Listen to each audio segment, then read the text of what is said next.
All right, we're live, back with another episode. Damage Done podcast for you, or for those of you who don't know. Two ex-heroin addicts, stories about joy, pain, murder, redemption, life. Today, pretty excited about Very excited. our guest here. He's had quite a few, 2 or 3 documentaries? You corrected me last time. I don't know if you said it was 3 or 2. You've been in about 2 of them? Yeah, there's 2 or 3. Yeah, so I used to grow up in like watching the Gangland documentaries, and I happen to have seen your face on it. Mm-hmm. We have Michael Thompson, and Michael is now running an organization named what? Live, Learn, and Prosper. Live, Learn, and Prosper. And what does Live, Learn, and Prosper do? It's a self-help group that approaches the idea of life, oftentimes addiction, but behaviors.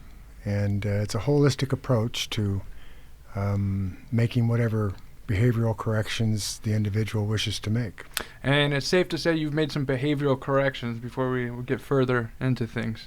Is that fair to say? Yes, that's fair to say. So, and correct me in introducing as well as I go forward, you were in documentaries and you got into this place in your life because prior to this, you were part of a notorious organization in prison named the Aryan Brotherhood. Yes. And to this date, you're the highest ranking member to have, called it, dropped out, moved out, left. Divorced, call it what you like. Left. Yes. Mm-hmm. And that's frowned upon around those parts. Is that also fair to say? It's not highly thought of. That's correct. And so, how did you get to prison?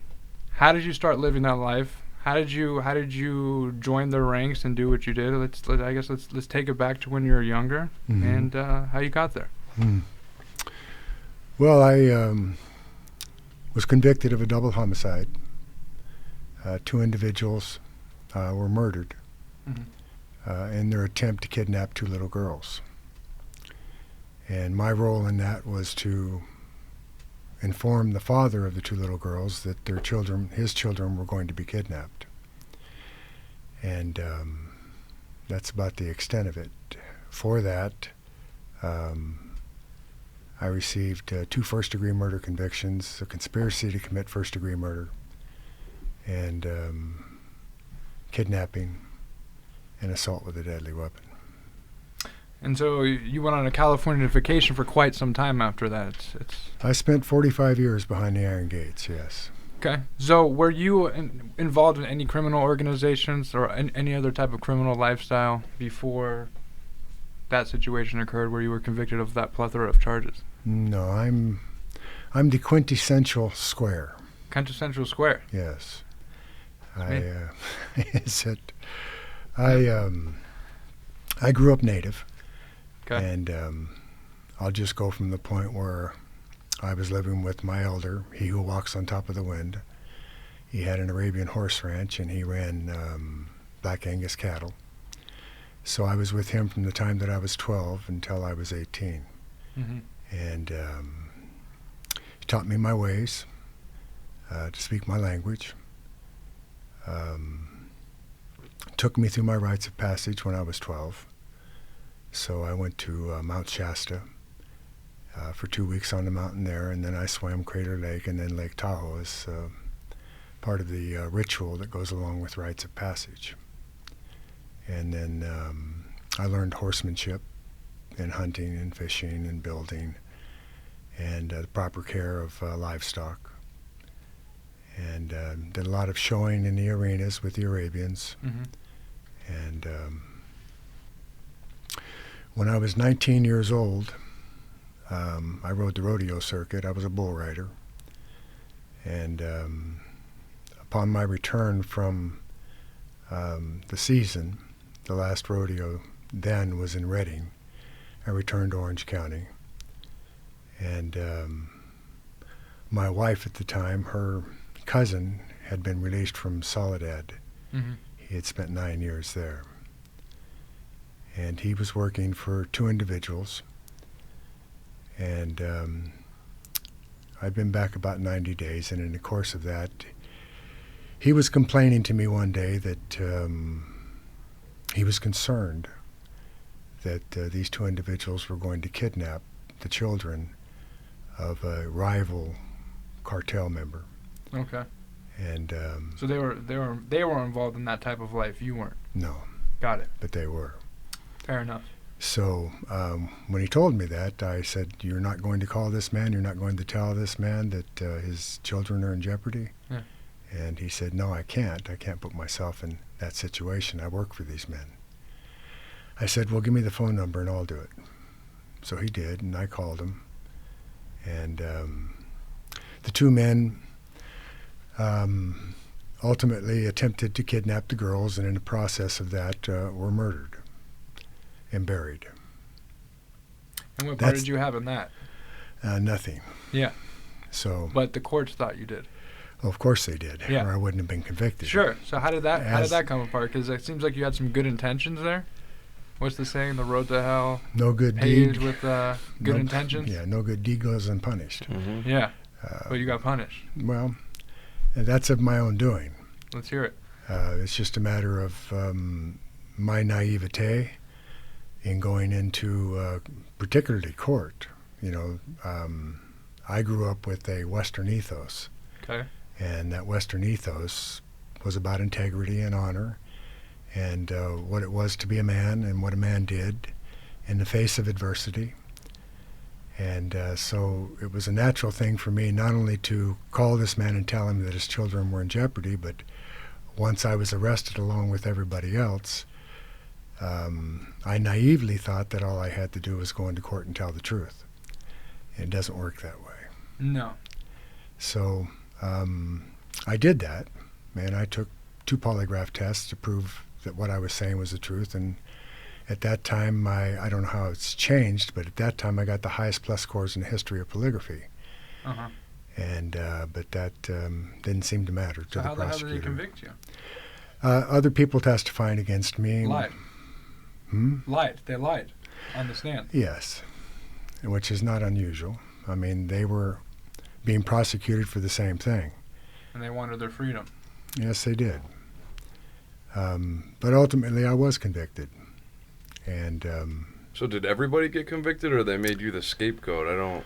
everyone did get convicted. I was, however, the only one that was convicted of all counts. No one ever said that I killed anyone. No one ever said that I did anything other than what I said I had done. And as a matter of fact, I've got a what's called a 1437 petition before the court right now. What's that? It's where you are convicted based on natural and probable consequences. And that's what I was convicted under, natural and probable consequences. So it's an aiding and abetting. Mm-hmm. And the law now is that you can't be held accountable for that. And so after 45 years in prison, I filed the petition because the law is new, just a year old. Okay. And they challenged it on the constitutionality at first. And their logic being that certain initiatives, like Prop 7, Prop 15, forbid what 1437 was supposed to do. The problem is that I was convicted long before those initiatives were ever on the ballot. So my case went before the appellate court after being denied by the Superior Court, and we won. And so now it's gone back to the Superior Court based on the merits. Okay.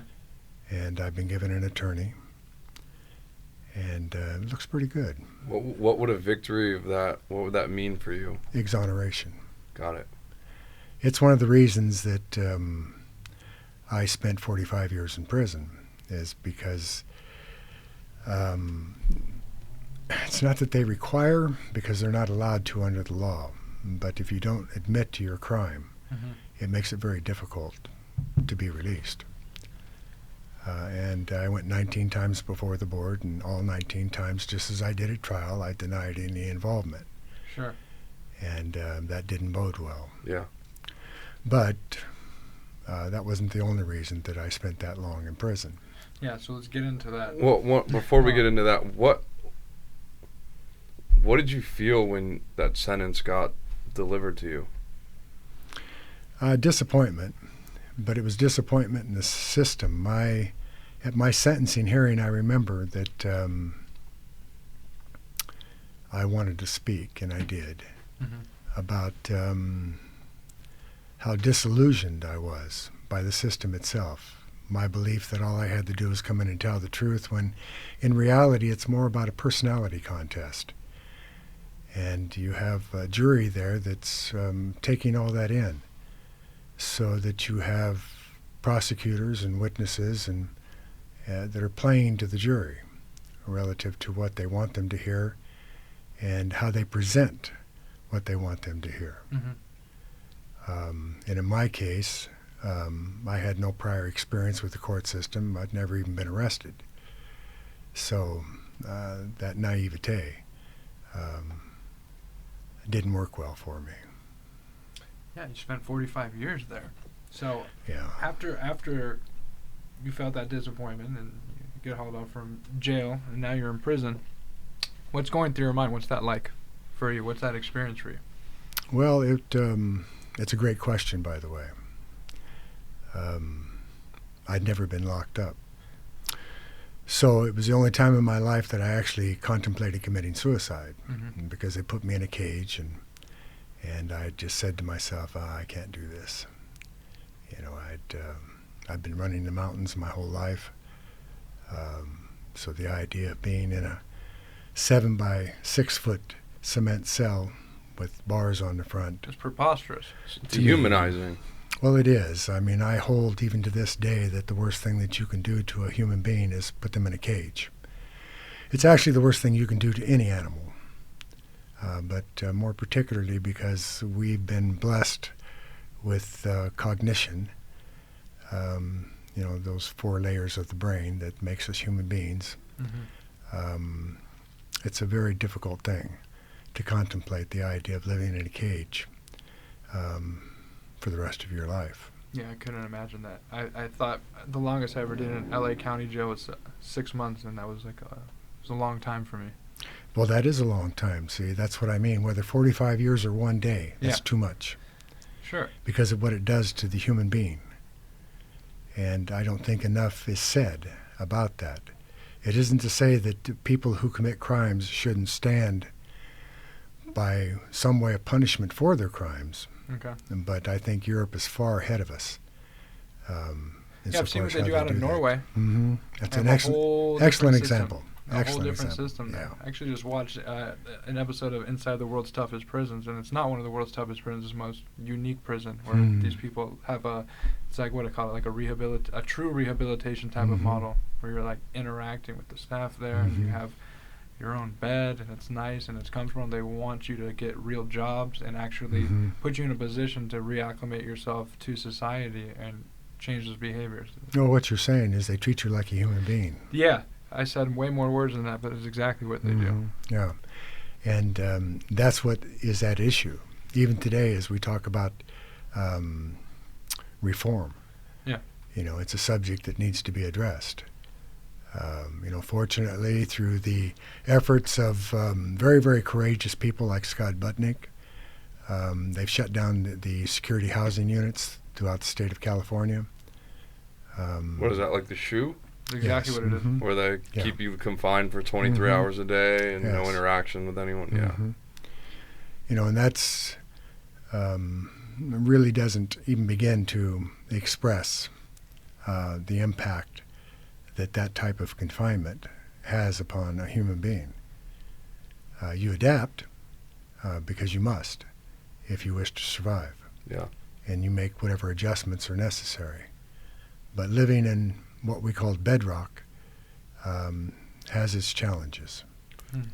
So from, and we'll get into this right now, but from the man you were before you got convicted to when you got convicted to when you went to prison, obviously 45 years, there were some significant changes to who you were before to when you got in there, because, you know, you ran and associated yourself with Aryan Brotherhood. And how did that even become possible, from how you were raised to the beliefs you had to everything you stood for? Obviously, you know, the circumstances presented themselves, but I'd like to get some clarity on how that kind of went down. Yeah, it's a good question. It is. When you render it all down, it comes down to survival. Okay. And even in that, you need not forfeit your humanity. I'm not suggesting that doesn't happen, because it certainly did with me. But in my case, my first time in prison, I was a fish. Mm-hmm. And for the people that don't know, what's a fish? it's someone who's new to the prison system, Mm-hmm. that has never done time. And so it's a matter of acclimating yourself to an extraordinary environment, a controlled environment. A whole new world. It is a whole new world. You are 6'4", 280. Yeah, for the people that can't see it, he's not a small guy by any I stretch. mean, I saw your pictures on that documentary. I mean, Yeah, I'm a shadow of my former self now. Yeah, you still got size. yeah, but I wouldn't want to cross you back when in those photos. I mean, not even now, but that you were you. I feel like maybe you had like a target on your back too, right? That is one of the problems. I mean, the blessing is that my elder taught me martial arts. So you know how to fight. Yes. Yeah. And the reality is that most men don't. They think they do. Yeah. But we're talking about an extreme form of violence. So in my case, being new to the system, I was supposed to go to San Quentin, but they sent me to Tracy instead. Mm-hmm. And I went to work for the chaplain. His name was Chaplain Leon England. Marvelous man, marvelous human being. And he was the one that discovered that I couldn't read or write. Oh, wow. And but in any event, we had an agreement. And I grew up native, as I said, so back then it was actually against the law to speak your language or to practice your ways. Mm. And so it was forbidden. But Chaplain England and I had an agreement that if I took care of his chapels and his garden, he would allow me to practice my ways in the garden. And that actually led to my first encounter with gangs. In Tracy at the time, it was a Nuestra Familia. Mm-hmm. And you had some black guerrilla family, but dominantly the Nuestra Familia. And so while I was practicing my ways out in the garden, I mean, I had an eagle fan and a drum and a rattle, and I would sing and I would dance. And across from the Protestant chapel, the garden separated the two chapels, was the Catholic chapel. And the priest there took issue with my ways. And probably, it's just a conjecture on my part, but probably because of the way I look. He was unable to associate that with any indigenous culture. Sure. So he rather associated it with devil worship. And so one day the side door to the Catholic chapel busted open, and 7 guys with knives come out to kill me. And once I had dispatched them, there was a lieutenant who watched the whole thing at the center corridor window. Hold on 1 second. What are you trying to tell me? Dispatched 7 humans. Disarmed them. So 7 on 1, and you stood your ground, and Well, I mean, clearly you're telling the truth. You're alive, but that's fucking wild, dude. Oh, it's documented, actually. I'm sure. I mean, I'm not even doubting that. No. yeah, no, we're not Yeah. calling you out on anything. We just That's fine. Yeah, It's and I don't take it that way. It's Perfect. I don't spend a lot of time emphasizing war stories, nor my abilities, nor my prowess, but it was actually my physical prowess that was Yeah. the basis for my Now, survival. I'm sure for the rest of this episode, I'll try to spend some time trying to define those things and pull out that fucking blows my mind. Well, 7 humans. You gotta know some things. you do. It's impressive. Mm. So you dispatched them. They tried to kill you. It didn't work. You said a lieutenant came. So what happened next? He opened the door and said, "It's about time somebody stood up to them." And this was part of the Nuestra Familia? Yes. Okay. And they're a rather large organization Mhm. themselves. Yeah. It's not like, I'm not going to say names from the area that I'm from, because maybe one of them will listen and they'll be pissed at me for talking. Yes. However, they're a big deal. So it was kind of a big deal that you were able to dispatch of 7 people from that organization. Depends on who you ask. I'm going to say it is. Okay. Yeah. You can do that. Yeah. So he opened the door and he said, it's about time that somebody stood up to them. And he said, if you want to know who ordered your death, they're out on the main yard right now. And their captains and their lieutenants were in a circle out on the main yard. And he said, I said, well, will you let me out? Will you key the door? And he said, yeah. So we walked down and he keyed the door and he says, oh, by the way, he says, there's a cart full of baseball bats to the right of you as you go out. This is a lieutenant as in prison guard. His name was Lieutenant Johnson. Okay, Lieutenant Johnson. And Nuestra Familia actually killed him for what he did. But I'm getting ahead of myself. Fair enough. So I went out and wreaked havoc. With a baseball bat? Yes. Got it. So I was put into the hole, and 2 weeks later, they let me out of the hole, no charges, put me in G-Wing, 3rd tier, last cell, all the way in the back. Mm. So I may have been a fish, but even I could see what was coming. And sure enough, the next morning it did. I heard the bar box, which opens the doors, and pushed my door open and looked and saw 4 guys that were suited and booted, beanies, jackets, boots, with knives. And they were coming up the stairs. So as they made the turn on the 2nd tier to come up to the 3rd tier, I swung over the banister down to the 2nd tier and came up from behind them. Mm. And when I encountered 2 went into my cell, and the last 2 that were still attempting to go into my cell, I threw them off the tier. Mm. And then I went into the cell and dispatched the 2 in there. In the course of that, I took a knife in the hand, and it went through the bone and it stuck. And I was unable to dislodge it, so I walked down to the clinic. With a knife sticking out of your hand? Mm-hmm. Mm-hmm. Yes. And when I did, back then they didn't have alarms, they just had whistles. So the nurse on duty started blowing her whistle. At any rate, that led to a full-scale encounter with the Nuestra Familia. Yeah, you just took out 11 of their guys in 2 weeks. Yeah, well, I took out many more than that. More, because you did the baseball bat thing. Yeah, that's right. Well, I mean... And probably more throughout, I don't know. Yeah, after that occurred, then it was kind of a field day. So were they just after that point, how were you living with sanity anymore? Yeah. Every day it's like, or it's today going to be the day, like what was in your head? Is today going to be the day that I'm going to die? Like, well, I think, I won't say you, I'll say I understood that a certain amount of insanity is essential to insanity. And so I engaged the Nuestra Familia on every level. Yeah.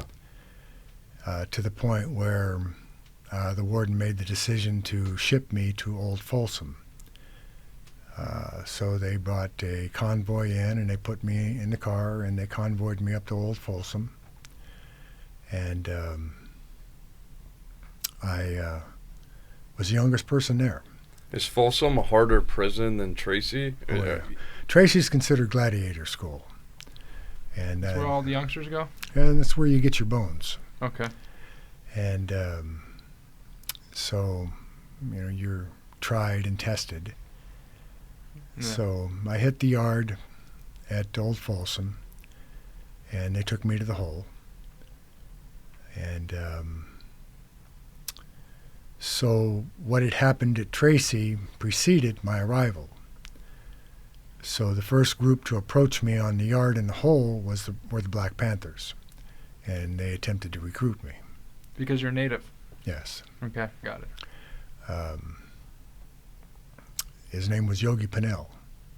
He was just killed 2 years ago at Old Folsom after they let him out of the hole. He spent over 50 years in prison. He has a name, like a infamous Black Panther. That was in the news. Yes, he was a warrior.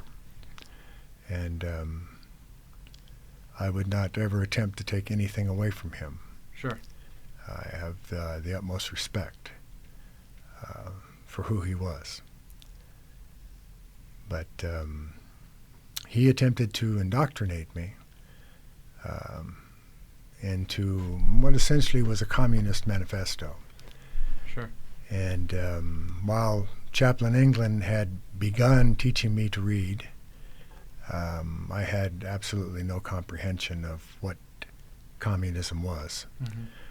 Other than John Wayne said it was bad, and that's actually what I told Yogi when I declined. I Like said, John Wayne says it's bad, it's bad. so it's bad. So Fair he enough. said, well, he said, he called me Young Mike. Mhm. He said, Young Mike, he said, you're either with us or against us. Shit. And I said, well, then I guess I'm against you. And he says, well, he says, then you go on in and you make yourself a knife. And he says, I'll meet you out here in the morning. And I said, all right. So. They just casually just challenged you to a knife fight? Oh, yes. Just, but like all joking aside, like it was a casual thing. Like, all right, man. Yeah. Well, as sure as the sun's gonna rise tomorrow, I'm gonna meet you and we're gonna Yeah, battle. we were just two men talking. Yeah.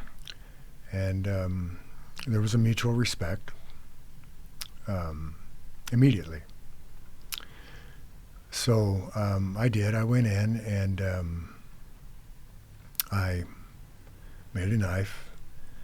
And the next morning, I actually I had to keister it. Mm-hmm. And that was my first experience with that, which is another hurdle. Yeah, and keystering, I'll just explain it for some people. It's where you have to put something in a cavity that usually things come out of on your body. Put it That's more diplomatically, yes. right? Yeah, that's a very nice way of saying Yes, yeah. That you secrete a weapon into your rectum. Yeah, yes. And that's like what you did. Yes. And it was my first experience with that, so I had some difficulty. Mm. Had I had it to do over, I think I would have shaped my knife a little bit different. Yeah. So, and the problem was, once I got out to the yard, I had no experience with this, so I was unable to get the knife out of my rectum. Stressful. It can be. Ultimately, I Yeah. just laid down in the yard and started rubbing my belly. Uh-huh. And just before Yogi came out, now he was a master at what he did. So you know And how to do it fast, efficiently. 3 steps into the yard, and he had his in his hand. Mm. And so I got up, and we commenced to fight. And at one point, when he realized that he was losing the knife fight, Mm-hmm. He decided to run. And I chased him, and I ended up actually stabbing both his bodyguards. Really? Yeah. But So your first experience stabbing someone, or yes. Yeah. Yes. that moment, Yes. first experience making your shank, keystering their shank, and now Mhm. stabbing someone with your own made Mhm. shank. Okay. Yeah. I didn't actually stab the 2 guys. The one approached me from the left, and I gutted him. And the other one approached me from the right, and I just split his skull open, peeled it open. Did you realize what was going on in those moments, or was it just like kind of a survival mechanism? Did you even have a chance to process why I just did that? Like, what happens? Oh, I knew precisely what I was doing. Got it. And even in fighting Yogi. And there was a point when I saw the fear in his eyes, and he knew he was losing. Mm. And that was unusual for him. Because he wins. That's Oh, yes. Yeah. So he made the decision, and it's actually a tactic, that you run to live to fight another day. Mm-hmm. And but because he had called me out, and because he was their highest in command there, that was frowned upon. So that actually created a rift or a split in the Black Guerrilla family and the Black Panthers, who were pretty good at that time. Yogi went on to, and you'll hear in the history of these organizations, there will be people that will contest what I'm saying right now, because he started his own group. Say, well, he wasn't a Black Panther, but in fact he was. But he was aligned with the Black Guerrilla family, and it's probably true that he never was Black Guerrilla family, Uh-huh. but he was Black Panther. And But at any rate, that created a real rift because by some he was seen as a coward because he had run. Not fit to lead. Yes. Yeah. You don't call a man out and then run. Right. So thereafter, every time we went to the yard, they would send a challenger at me. So I was in... This shit does not stop for you. Yes. So I was in total there at Folsom probably at least 20 knife fights, and I was shot 20 times. Shot with like warning shot bullets or like rubber bullets? No. What are we talking here? No, it's 223 from a M14. Live round. Yeah. Oh. Actually, the first time I was shot was with a 30-06. I take that back. And that was in the leg, and that was by an officer by the name of Talbot, who was in Tower 2. And I was fighting a fellow by the name of Roland. He was one of the Soledad 6. What's the Soledad 6? They were 6 individuals who killed a guard in Soledad. Got it. And so they had been transferred to Folsom. Got it. And so he and I squared off. He was your own race you were fighting at that point in time? No, these are black. Oh, these are blacks. Okay, got it. And so Talbot shot me from Tower 2, which is way outside the hole. The trajectory is actually phenomenal. It was a hell of a shot because then they were using a 30-06 with a full buckhorn sight and a gold shear bead. So it was a hell of a shot. And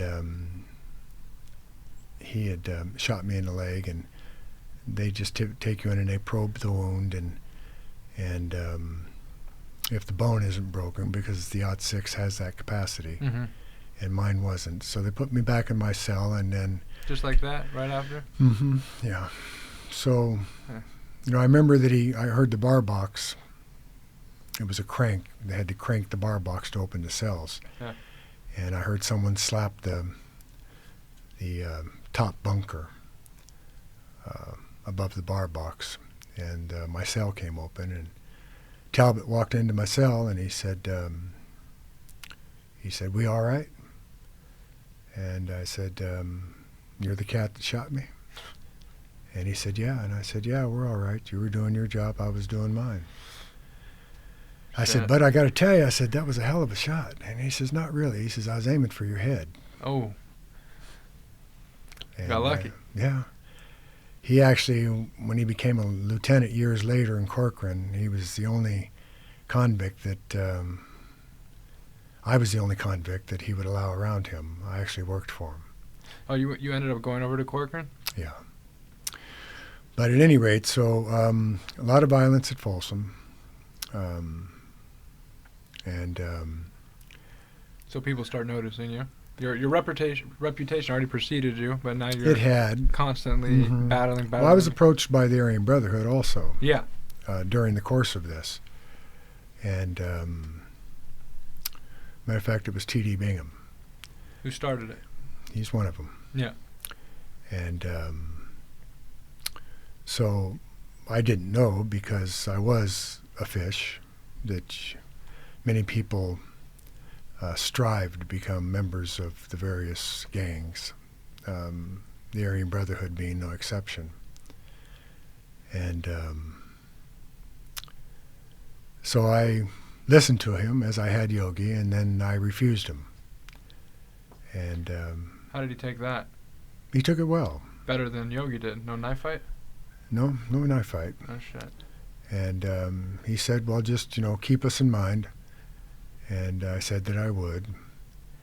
And then shortly thereafter, I had 4 natives who were AB approach me and said they knew that I had lived on a res, and reference to being a res dog. Uh-huh. And they said, "Look, brother, we live better in here than we ever lived on the res."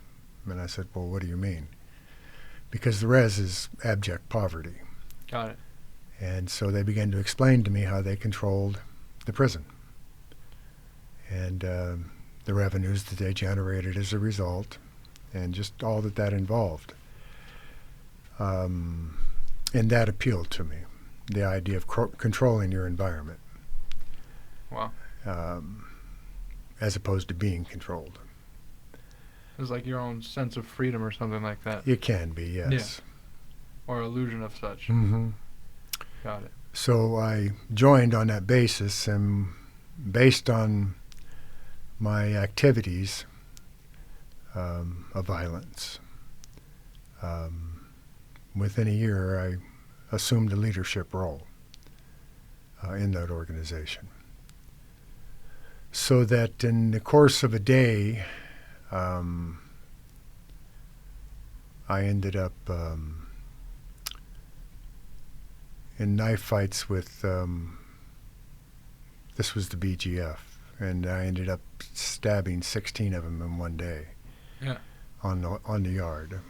And so the warden shipped me and T.D. Bingham, Spotsburg, and Bobby Moore to San Quentin.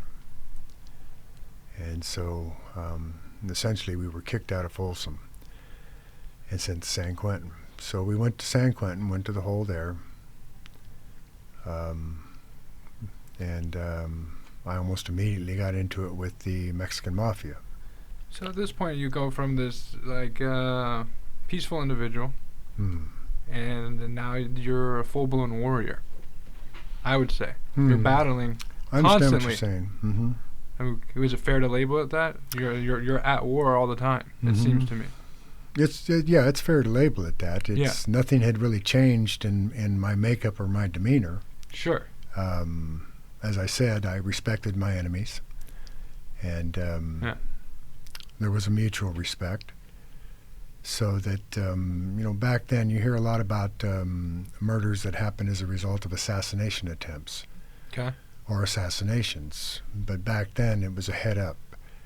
If you wanted to go head up with a man, you called him out. If he didn't have a knife, you gave him a knife. Sounds like the Wild West duels. Very much so. Yeah. Gunslinger type situation. So everything was up front, everything was honorable.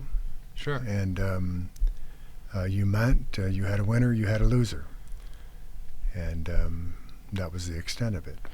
So not only are you, I'm assuming now, correct me if I'm wrong, of course, you said that within a year you took a leadership position. So we've been talking about battle. I just labeled it warrior, but the Aryan Brotherhood, it's a vast enterprise. It's not some little outfit. They, what were you telling about? They ran protection for people like John Gotti.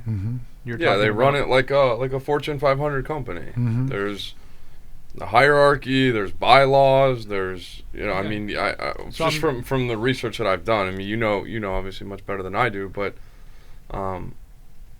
what was it like being a part of that, or part of that? Like, what's the day-to-day? You're in leadership, so not only are you fighting, I'm sure you're operating, or you have some say in the business aspect. How does that happen? How does that work? It didn't. Oh, you didn't? No. You had individuals who, for the most part, used the resources that they were acquiring to stay loaded, stay drunk, and to live large. You're talking about members of the Brotherhood are getting their high off their own supply? Yes. Isn't that typically frowned upon, to be using drugs with that belief system? It became that way as a result of T.D. and myself sitting down together and deciding that it needed to change. That white boys don't get high off their own supply. It's not just that. Business people. Business people, okay. Business people. It's not just a question of being a white boy. Sure.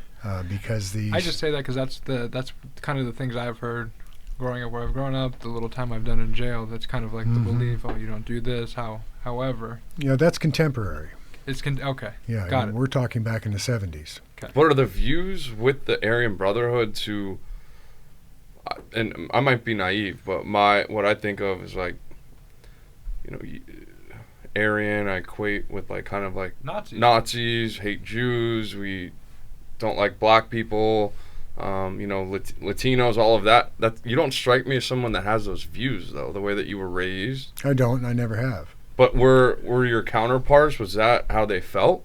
No. Or was it just a business to survival and to, get the things that they wanted to get and to live large, as you say, behind bars? Great question. because that's exactly what it is. It's a matter of controlling your resources. Now, it has changed. Don't get me wrong. The Aryan Brotherhood today is a white supremacist organization. But it wasn't back then. No. T.D. Bingham is Jewish. Really? Yes. I told you that 5 natives I'm approached Jewish. me. He's Jewish. That's why I was curious. Yeah, You know. No. Tommy Silverstein was Jewish. Silverstein's definitely true. Blows my mind though. Like that's why I was saying to him is like, I wonder if it's the same views and everything that it is out on the streets. Well, not really.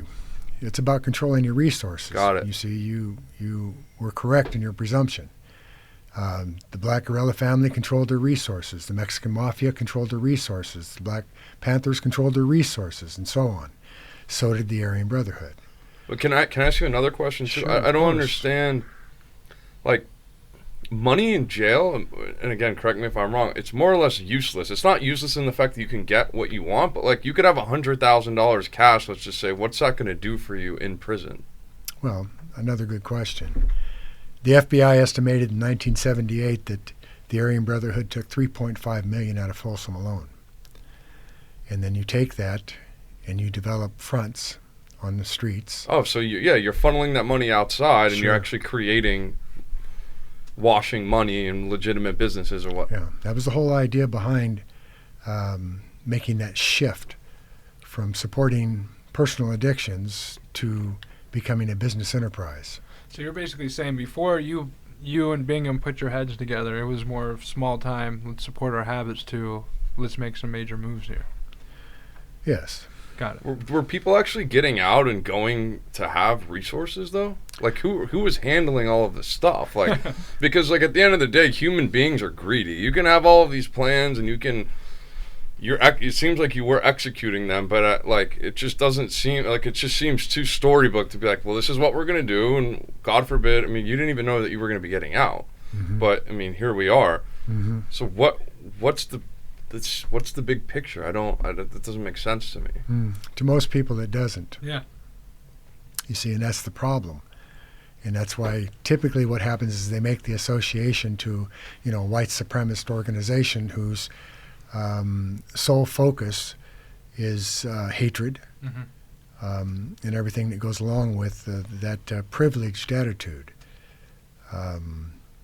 So if you can see the potential business-wise, I mean, I attended synagogue just to learn business, and later went to college. It's a good place to learn business. Well, you better believe it. Yeah. You see, and then later went to college for it. But it's about business, and it's about the potential. Right, but so you guys are putting it into organizations' hands, right? But I'm going to speak freely. I don't think that those organizations give a shit about what's going on. Like, if you guys are sponsoring them, great. But if I was a guy, I'm just thinking in my own way. Like, if some people were doing some people that might not ever get out of prison, and I understand they have contacts and they have people around, but if they're funneling me all of this money, I'm going to do whatever the hell it is I want to do with the money. They're in there, we're communicating, but like at the end of the day, they're... Well, you're not going to under penalty of death. I mean, it's really that simple. So that you have people paroling all the time. You have associates, and then you have people who are members who are paroling.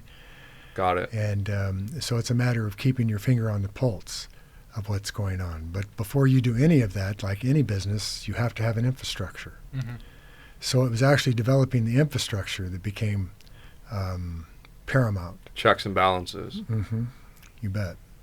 And that doesn't always work, because as you correctly point out, if you send the dope fiend out to the street and you give that dope fiend large sums of money, he might not go do what he was supposed to do. Well, if he's got the bag, now he's big man on campus. Yeah. And, you had a lot of associations back then. Many of the members were Hell's Angels on the street, Aryan Brotherhood inside. Yeah. So when you leave prison as an Aryan Brotherhood member, is that organization, gang, whatever you want to call it, does that continue out on the street, or you just go back to your old set? Let's call it. Well, the idea was that it would continue on the street, but it didn't. It eventually did. It morphed to that. It's actually one of the reasons why I stepped away from the brand. Okay. I was confronted with two truths. Okay. But I suppose we can get into that at some point in time. But as it relates to the business structure itself, it was the infrastructure. So it was a matter of the monies that you were generating at Folsom and San Quentin primarily, that you would take those monies and you would invest them in legitimate enterprise. Got it. Utilize that. I mean, you have many, many different models that you can draw upon. Costa Nostra would be one. And many of the other gangs were far more organized than the brand ever thought about being. The biggest thing that the brand had going for it was violence. And that they excelled at. So, but that has little value as it relates to attempting to provide an infrastructure to a business organization. I mean, of course, we've all seen the movies where the Italian mob does just that. Mm-hmm. But their foundations don't come from prison. And that makes the difference. So you're saying they're way better, a way more well-oiled machine, business-wise, because yes. it's not trying to be built from within. It's being built on the outside. Yes. And if they end up inside, they're still continuing what they have outside. And there's a greater check and balance upon that, of necessity. Got it. So it's about consequences. And so that goes to the heart of your query. You know, what are the consequences? Well, how did all of that play out? Because at some point, obviously, you had your differences and you stepped away, and we'll talk about that. But were those things actually happening? Revenues were growing, things were taking off, money was being made? Yes. And then some of those people started getting on dope themselves, or? No, at issue was really, we had allies all along, like the Mexican Mafia, but we didn't really have a business relationship. So that if it was, say, methamphetamine, then most of your cookers were Hell's Angels. But, well, that year I told you about in 78, 79, you know, P.J. Morris was the warden at Folsom. He was taking $50,000 a pop. The guards that were transporting the methamphetamine, another product, into the prison were getting $10,000 a pop. No, so you're actually paying them off. Oh, yeah. Yeah. That's a real thing. It's not a movie thing. It's a real thing. And then you're selling it to people, inmates in prison, and you're collecting the money on the streets? Mm-hmm. Yes. You know, and I'd like to emphasize it because it makes the department look bad in the context that I just explained it. But the fact of the matter is that back then, your guards, they had a union. Dick Novy started the union, I think, in '56. But, you know, they were barely making minimum wage. So they could make almost a half a year's salary. By bringing in some meth. You bet, yeah. And so that when Don Novy, Dick's son, took over the union, he changed everything. Uh-huh. And, you know, the Department of Corrections, the officers working for him, actually became just that, guards. You're saying that finally they had a vested interest in doing the job without risking consequences. They had the training, they had the equipment, they were receiving the pay. They were getting the money. They had the benefits. Yeah. Got it. And so there was a huge shift. And, you know, that's actually what brought about the building of, I think it was 30 new prisons. And, you know, you had to staff those prisons. And you had to fill those prisons, too. Yeah, that's right. And they did. Yeah. Very big business. Didn't have any problem. It is a business. And anybody that thinks otherwise is, in my opinion, mistaken. Numbers don't lie. Look at the revenues. Mm-hmm. Yeah. Well, the fact that they're fucking private, too. Yeah. You have those. Geo pretty much runs all your private prisons. What is it called? Geo. Geo? Mm-hmm. Yeah, they have all the private prisons in California. Their, interestingly enough, CEO is John Campbell, who used to be the director of institutions for the Department of Corrections. Uh-huh. But, again, a good man. He's actually, when I stepped away from the brand, he's the one I phoned in Sacramento. And he assisted me greatly. I have the utmost respect for him. Sure. So You know, it's like anything else. Any organization that you go to, you have good people and you have bad people. I don't care what it is. Uh-huh. And the Department of Corrections, even back then, had some really good people that really cared about what they did and how they did it. But you knew who they were. So that if you were engaged in illicit activities, you went just the opposite way. Mm. So what was the tipping point and breaking point of you kind of, severing your ties with the Aryan Brotherhood? Mm. I was essentially confronted with what I consider two truths. Mm. The truth that I was living and the truth that I was raised by. You brought that up earlier. Yes. And they were in conflict because the idea was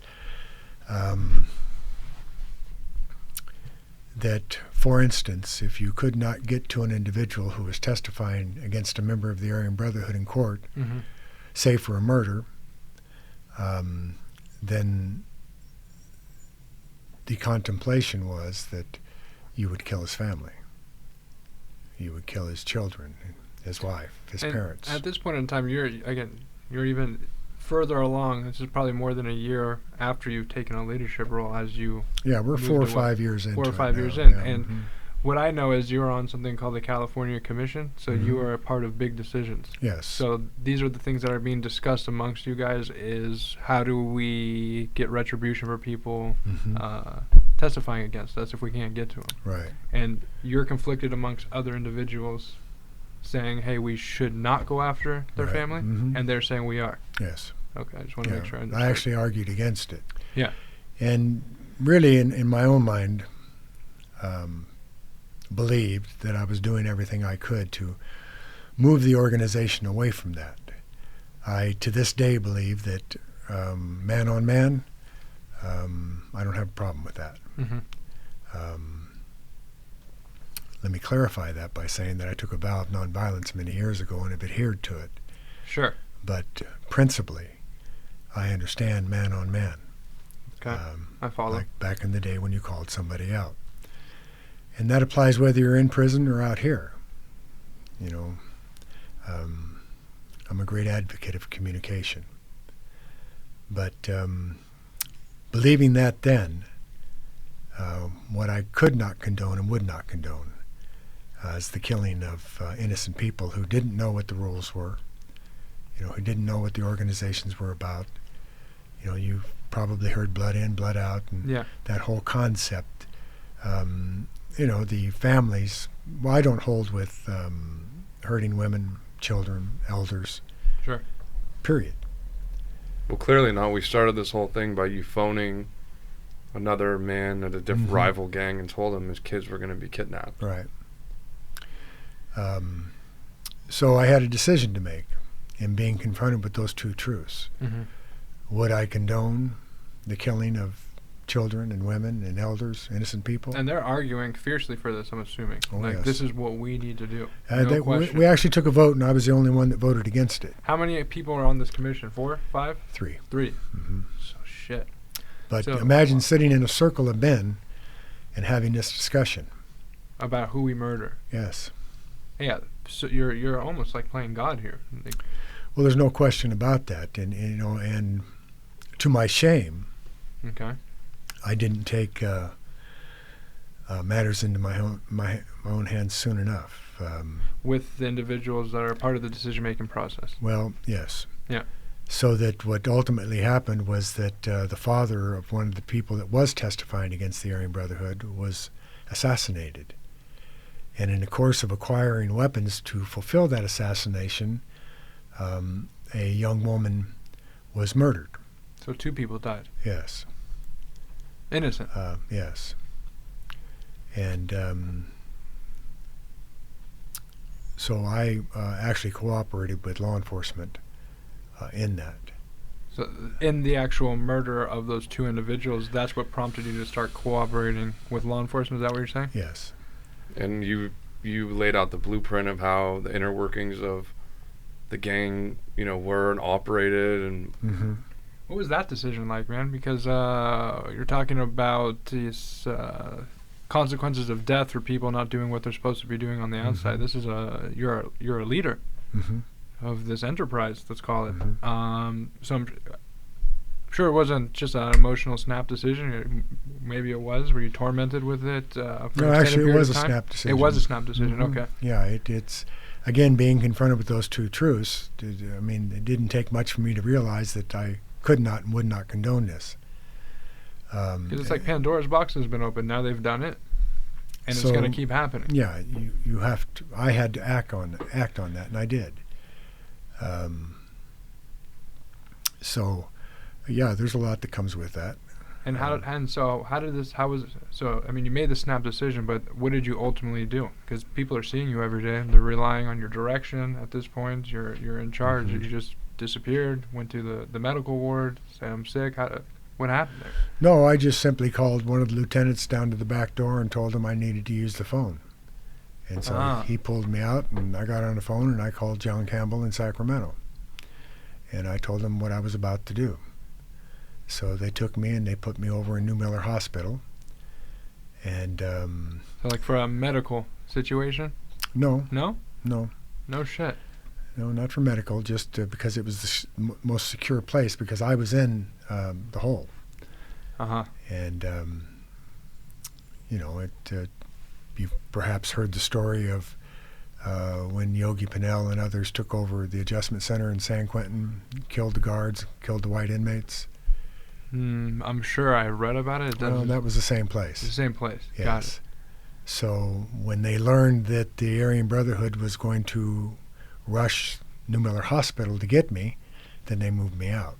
Got it. And that didn't take long. So they immediately knew what you were doing when you just disappeared, and you from that point forward became a marked man. Yes.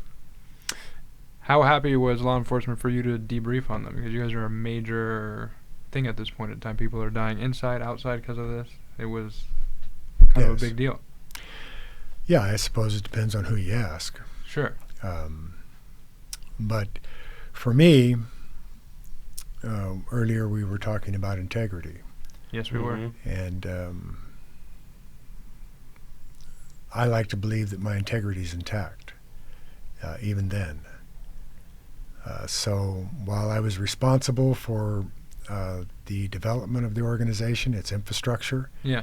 changing it into a national organization, I had to accept responsibility for that. And so the idea was, just as I'd helped build it, my responsibility was to bring it down. And of course, there are many who still take issue with that, and Of course. I don't fault them for that, given their thinking and their own sense of integrity. We are not at loggerheads when it comes to our opinions about what is right and what is wrong. Uh-huh. I don't stand against anything or anyone, but I do stand for not taking the life of women and children and Of course. elders. And that's what you've always done. Yeah. From the, like you said, and like you said, from the day you got locked up, it was for that similar situation, and here we are at the ending of your full leadership involvement of that. You're Mhm. about to chime in? Yeah, so how much longer did you serve, or how much time after, you severed ties, were you still inside? Oh, good 30, 35 years. Okay, so it was about like 15 years into your bid, you decided to... 10 years, I think, is a better estimate. 10 And you were years. still they moved you from San Quentin after you did that? Yes. Yeah. And then that's around the time, the years you fast forward years later, it's when National Geographic comes and does Yeah. where I originally saw you on. Mhm. What prison was that at? That was at Corcoran. That was at Corcoran. Were you Mhm. shacked up with their famous prisoner at that point in time, Charles Manson? I was just had to ask. with, it's all right. I was with Charlie, I was with Sirhan and Juan Corona Mhm. and a few others.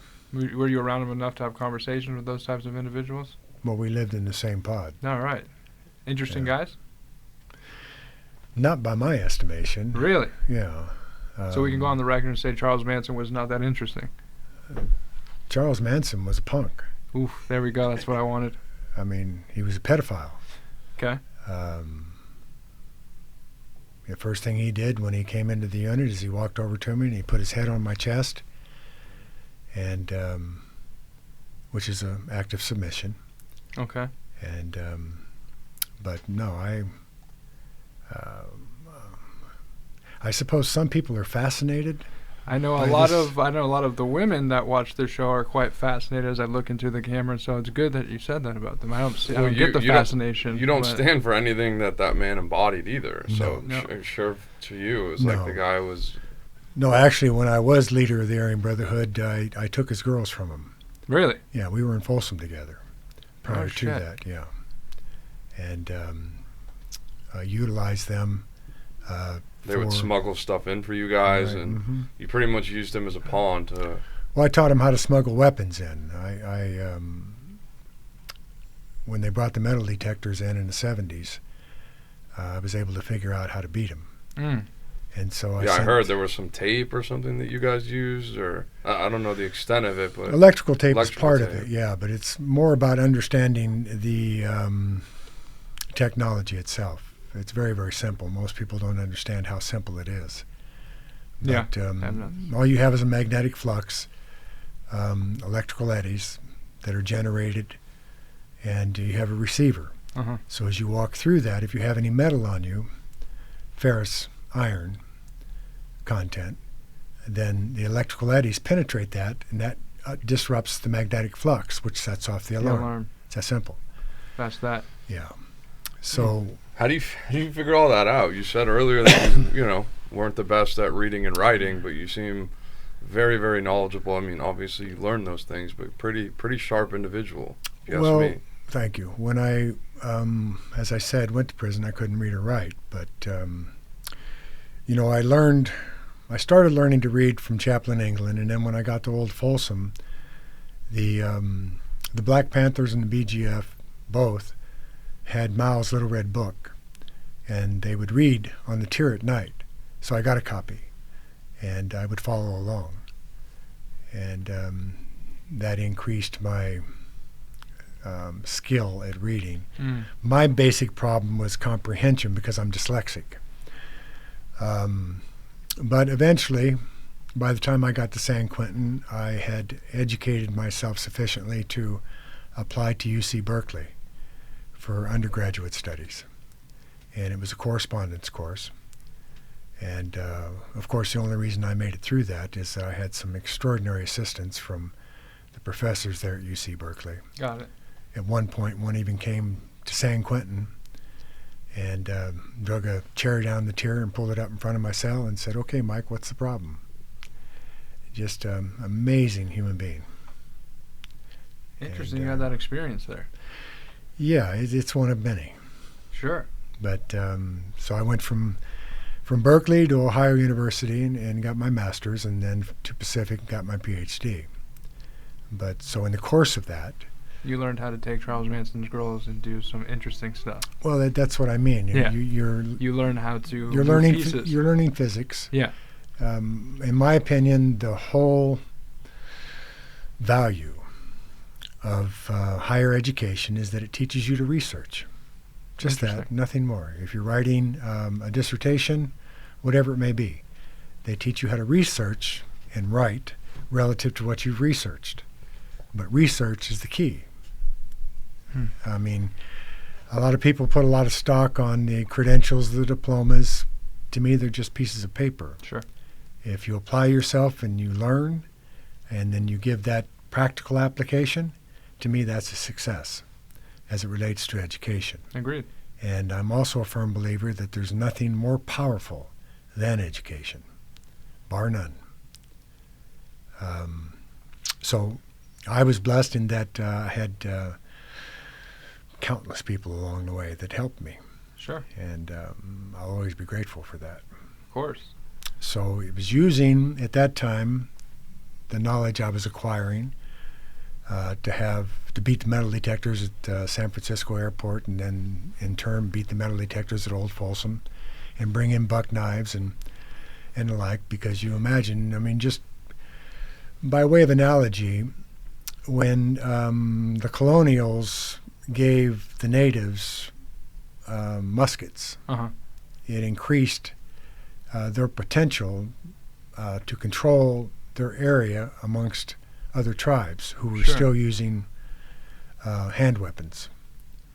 And the same is true here. Rather than cut a piece off the bunk, you had a buck knife that was 4 inches, and when you opened it, it was 8 inches. Much more efficient, It was much more made of- powerful. Yes, made of 440 stainless steel, and you could make a sheath for it that was not detectable by the metal detector. So I have a question. Sure. So you found that so you obviously identified that through your learning.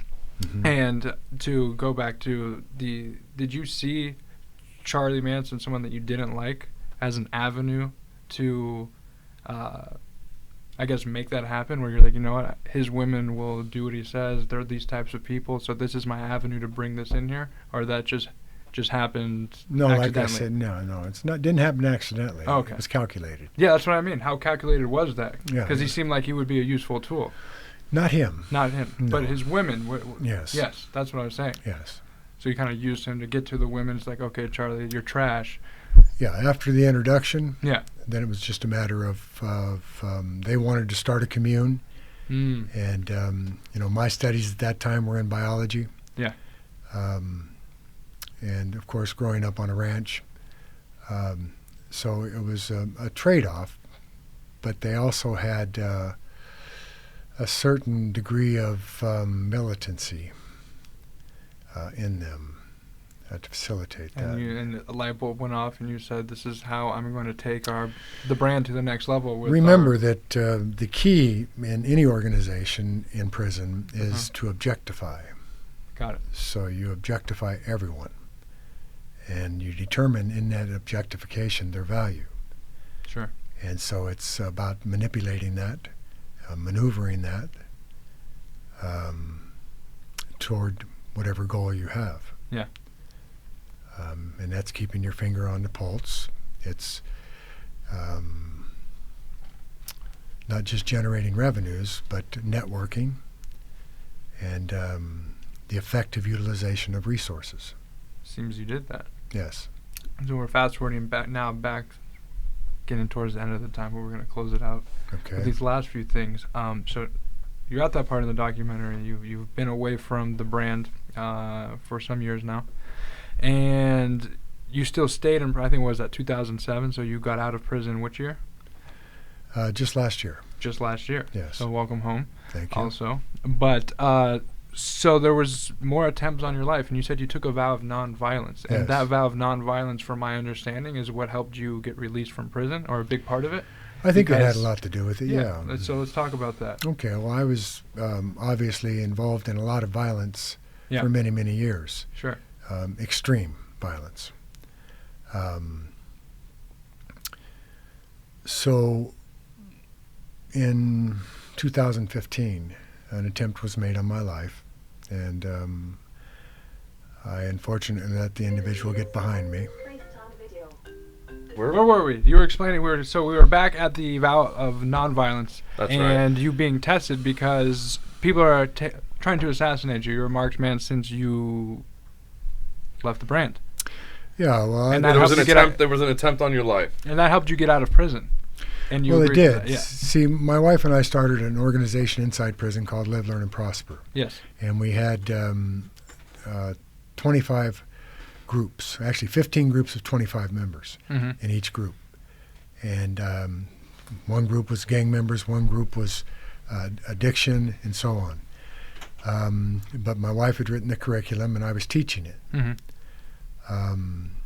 And part of what I was teaching wasn't pacifism, but nonviolence, that the ability to communicate, to that integrity again. Mm-hmm. That if you attempt to communicate as opposed to just act out violently because you're afraid or whatever the reason may be. So that when this occurred, this individual attempted to kill me, and he came pretty close. What happened? What was the situation? Well, I was working a double shift, and I just finished the second shift, and an individual was going to the board the next day and needed some help with some paperwork. Okay. So I sat down on a bench with him and was focused on the paperwork, and an individual who had received a phone call on his cell phone from Pelican Bay that morning to hit me came up from behind me. And, that's on me. I let him get behind me. Sure. But he did a roundhouse kick and took me head over heels off the back of the bench, and I went semi-unconscious.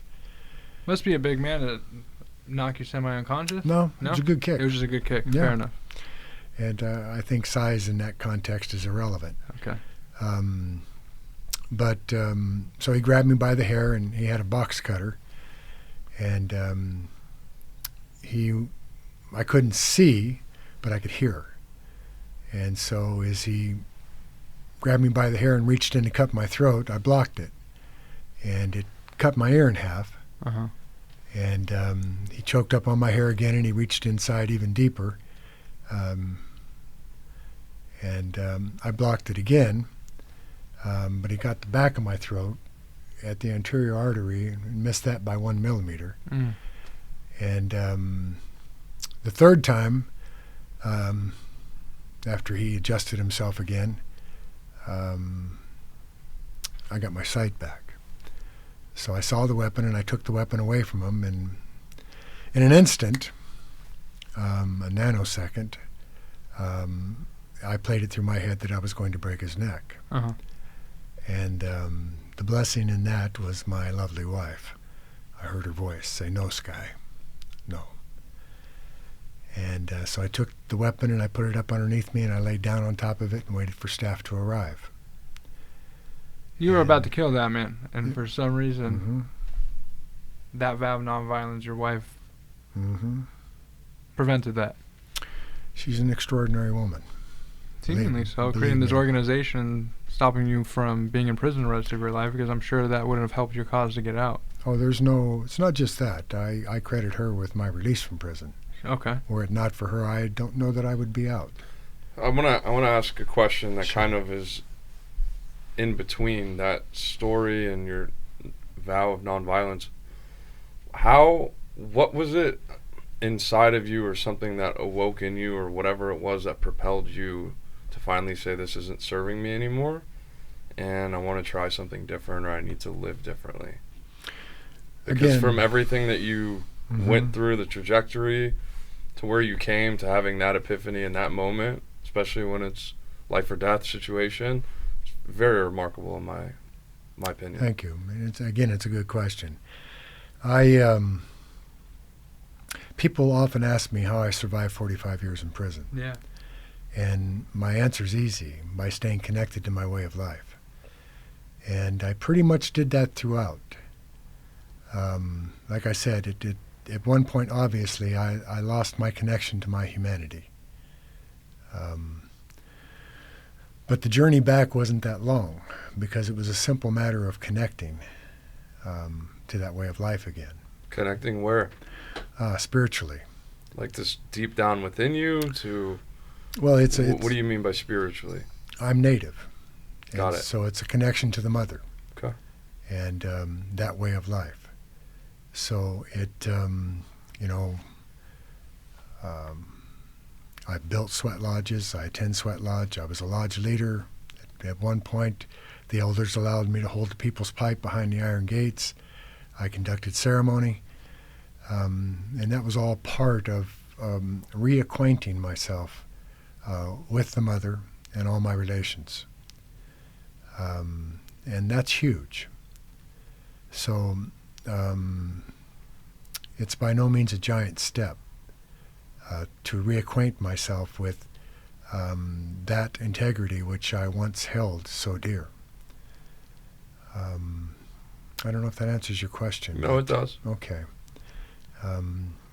And I'm a firm believer that connection is important to all of us as human beings.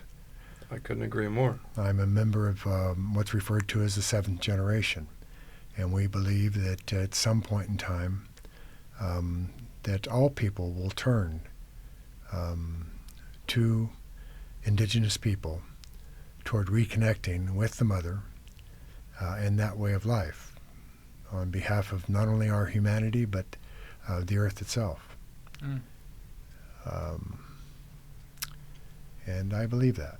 Did you get a sense of, like wholeness and purpose from starting that inside with your wife, and probably seeing changes in other inmates that were once off the beaten path and lost, and were able to kind of reconnect to their innermost selves, or whatever it is that they found solace in, to also take paths of nonviolence. And I don't know if some of them have gotten out now and you keep in touch, and maybe you were a spark or a catalyst in changing their lives for the rest of their life. Well, I became an alcohol and drug counselor, AOD counselor, but that's only part of it. Mm-hmm. Essentially, what it comes down to is love. It's really that simple. When you approach other human beings with love in your heart, and they're able to sense and feel and understand the sincerity of that, the authenticity of that, it opens them up. My wife has a famous quote that she often shares, and that is, once you know someone's story, you can't help but love them. And I believe that. It's beautiful. So it was a matter of just sitting down with other men and telling our stories, and learning from each other, where that took us insofar as our humanity. I love being human. I do.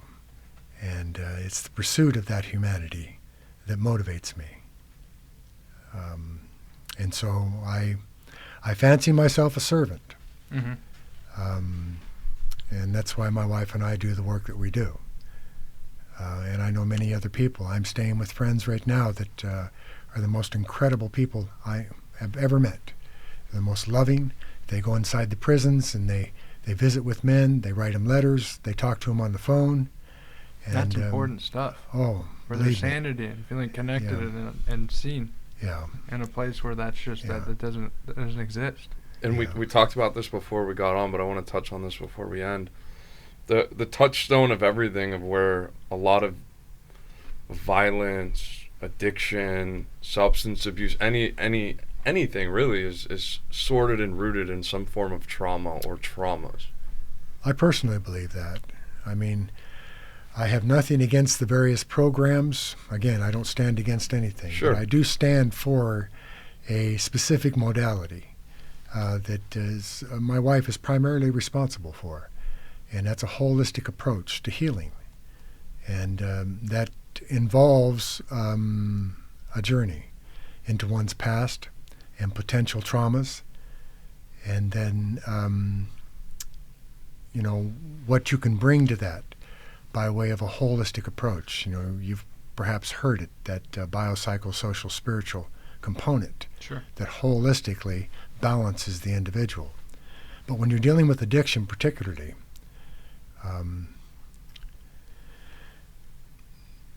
it's about brain chemistry. It's about your environment. It's something as simple as your circadian rhythms, Mm-hmm. the food that you eat, the people that you socialize with, Sure.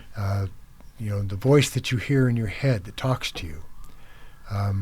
Cellular regeneration, the term for that is epigenetics. And all it simply means is the environment's impact upon cellular regeneration. Every 7 days, cells regenerate. Throughout the course of 7 years, the entire body regenerates. We now know that the brain is plastic. Mm-hmm. So neuroplasticity is the field of science that addresses that. So that when trauma occurs, it creates a fragmented memory in the medial cortex of the brain. So that based on that trauma, as you and I were discussing, when something feels the same, the HPA axis is triggered. That's the hypothalamus pituitary adrenal gland that sends a message to the limbic system, that sends a message to the frontal cortex of the medial cortex, Mm-hmm. where that fragmented memory is contained. And it's a very simple question that it asks the brain. It says, am I in danger? Mm-hmm. And because it feels the same, the answer is yes. Yeah. And so you see this pattern repeated over and over and over again. Well, through epigenetics, in other words, altering your environment, altering your diet, being aware of your circadian rhythms, that cellular regeneration, we now know that the cell's DNA are contained within the nucleus. We used to think that was the brain, but we now know that it's not. Mm-hmm. It's the membrane. So it's what you feed that by way of your environment that determines the triggers associated with that DNA code. And you can actually shift your And entire change your whole life. everything. You can reprogram the brain, and You can. It takes time and it takes work, and like you said, it takes looking at your past. It does. But And that's the essence of neuroplasticity. You Sure. can actually generate new dendrites that become that new memory, that new pathway. Mm-hmm. And I don't mean to oversimplify it, No. but in truth, it's not really that complex. It is simply a matter of what environment do you choose. Sure. You see, there are no answers, only choices. So what environment do you choose to live in? You know, what do you choose to say to yourself? Of course, it's the most important. It's It is. literally the most important It is. aspect. But at the root of all that, I'll say it again, it can't be said enough, is love. It's real simple. You see, it's not said enough. Love for yourself and love for others. Yes. Sure. Look what's happening in our country right now. Sure. You see, what's it devoid of? Love. That's right. Tolerance. Connection. Well, those are all subsets Sure. of love. Of lack of the lack thereof. Yes. Of that. That's right. And this is so everything you were just going over. I think you did a perfect illustration of it. I think it was too oversimplified, too complex. This is the crux of the work that you and your wife's organization does with all humans, including people on death row as well. Yes. Did I understand that correctly? Yes. So your wife does that out there. They're not probably letting you back into prison, so you're probably doing this work out here. Well, ultimately, I am going to go back into the prisons. That's wild. Yeah. It's a matter of having our programs in there. Yeah. And again, creating a cooperative Sure. state with other organizations, including the CDCR, and focusing on what it is to be human. Humanizing rehabilitation in our prison systems. Yeah, essentially what's going there are on many here. people who've done extraordinary work toward that goal. Yeah. And very successfully. ARC is a good organization. Yep. Amity's another good Got organization. quite a few people from ARC on Mhm. here. Yeah, great organization. Scott Budnick is the president of it. He's the founder of it. And he's done some amazing things with juveniles. Sure, and they're rewriting laws on how. You know, more than just we could that. sit here for the next hour talking next about his five. accomplishments, Yeah, believe me. it's some amazing stuff. Yeah. But he's given the opportunity of some amazing men that we've had the privilege to speak to come home and then Yeah. add value to other people's lives. Mhm. People that most people will attach the stigma to. Oh, this person's a murderer. He'll never have any value. What a monster. And all of a sudden, they're some of the best people you've ever met in our entire lives. Like we truly we talked to quite a few people in those situations. Spent many Lived with decades. them. Lived with them. He's lived with them. I lived with them. It's like you would think that people that take people's lives, they're past the point of no return, and I've seen that to be false. I would agree with you. I mean, the idea of redemption. Yeah. And accepting responsibility for your actions. And then applying it for an extended period That of time. practical application becomes all important. It really does. Absolutely. You see, and how you assess that. What other people think of me is none of my business. Yeah, that's a tough one. See, It is a tough one for a lot of people Well, because unless we make it our business, and you're Mhm. fucked up over it. and Excuse it- my French. it's but all right, but it yeah. can be. Yeah. It has its place. You see, Absolutely. and that's what's important. Is one size doesn't fit all. It's designer specific. And so it's taking that designer-specific approach to what works for you. Sure. And making the effort to pursue that, in whatever that may be. Fantastic. Got anything to close with? Yeah, I just want to say this. Your story embodies darkness, hope, redemption, light, and I just want to say thank you for opening up to us and the audience and the world, and if there's anything that we can ever do to help or support you, let us know. Yeah, we'll Thank be you. there. I'm We'll be sure we'll Appreciate definitely that. stay in touch, Yeah. and truly an amazing story. Thank you so much. And, Thank for you. uh, coming. My just- pleasure, actually. Yeah. Do you have a website? Anywhere people can find you guys yet? Anything like that? Yeah, we have livelearnandprosper.org. LiveLearnProsper.org. Yeah, Fantastic. We're restructuring the website. Okay. Shauna is our administrator, and she's done an amazing job. Under COVID-19, we've been somewhat restricted, so we haven't been able to do, but Yeah. we'll be meeting hopefully sometime this week, and maybe put some podcasts up there ourselves. Yeah, You you'll know? have some good content to work with. We're going to clip quite a few segments of this to good. show some people to get them in here to listen to the full thing. Great. So I'm very, very grateful that you took the time to come here. I mean, you came from, not only to see us, but you came from Northern California. Mm-hmm. And it's very impressive that you could make the shifts that you made and then apply that. The one thing I never lose sight of is my gratitude. Mm. I embrace it daily. Absolutely. And I've had many, many people over the years that have been kind enough to me to assist me in my journey. And I'm deeply grateful for that. So my responsibility in that is to the extent that I can to get back. And you're doing it. Thank you. Thank you for Beautiful. being here.